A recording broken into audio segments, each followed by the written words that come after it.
Hey everyone, this is Lisa from Life in Layouts, and thanks for joining me for another Muggles Wizarding Adventures. Today we are going to be using, surprise surprise, Echo Park's Witches and Wizard collection. I'm going to be using the sketches from the Sketches with 4x6 photos only. This is sketch number 4. I purchased this class a long time ago and completely forgot about it, and then when I went into the Facebook group, I was like, holy cow, there's like all of these like extra pieces to it with instructions and like naked sketches and just all kinds of things. I completely dropped the ball on that one.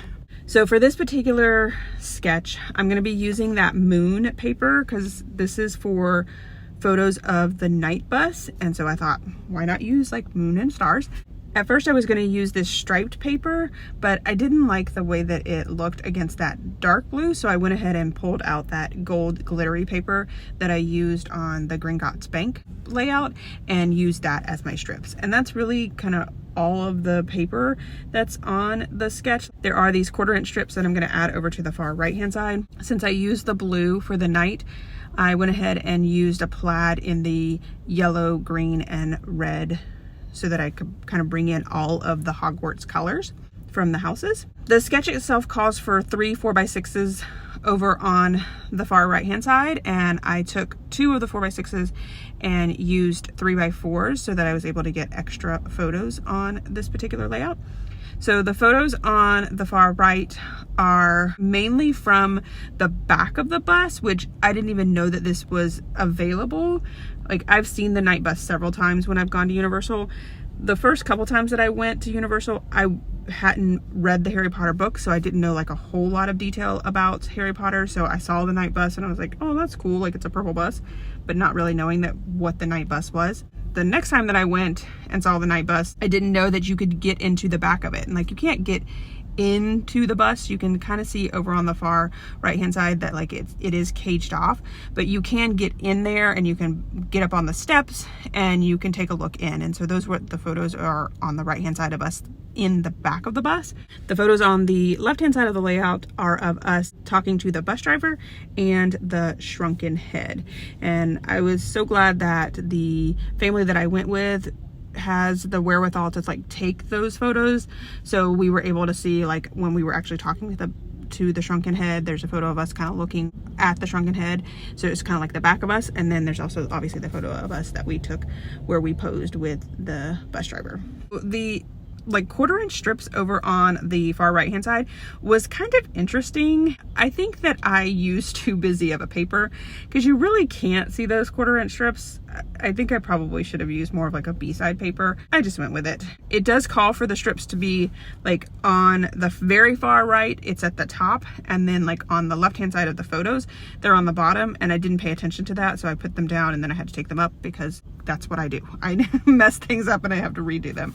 It calls for them to like be staggered a little bit, so I went ahead and just figured out where I wanted them placed and then cut them off at the edge of the paper, as opposed to like trying to make sure that they were the right height. And I did use my Big Shot to cut out some stars. I used a like white glitter paper as well as this like gray color vellum, and then also a silver color.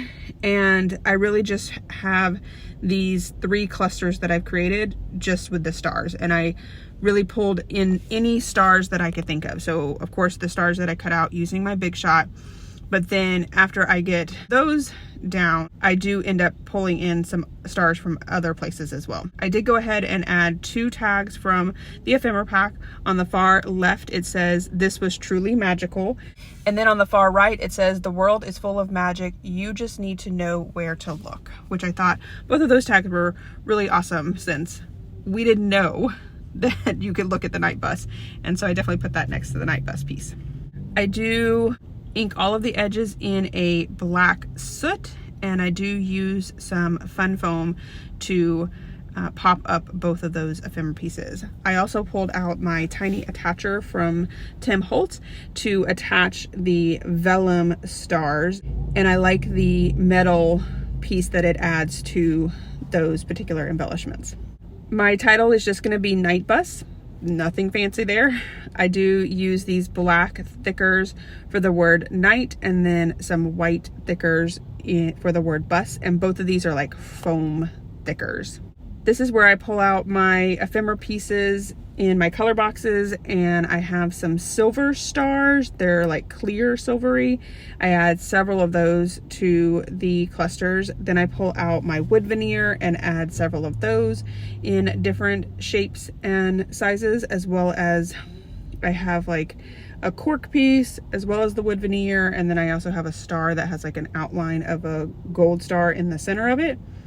So really just playing into that like nighttime theme with all of the stars. And then that is it for this layout. Here is my final layout as well as some close-ups. I hope you're enjoying these layouts from Universal and the Wizarding World of Harry Potter, because I have a lot more to come.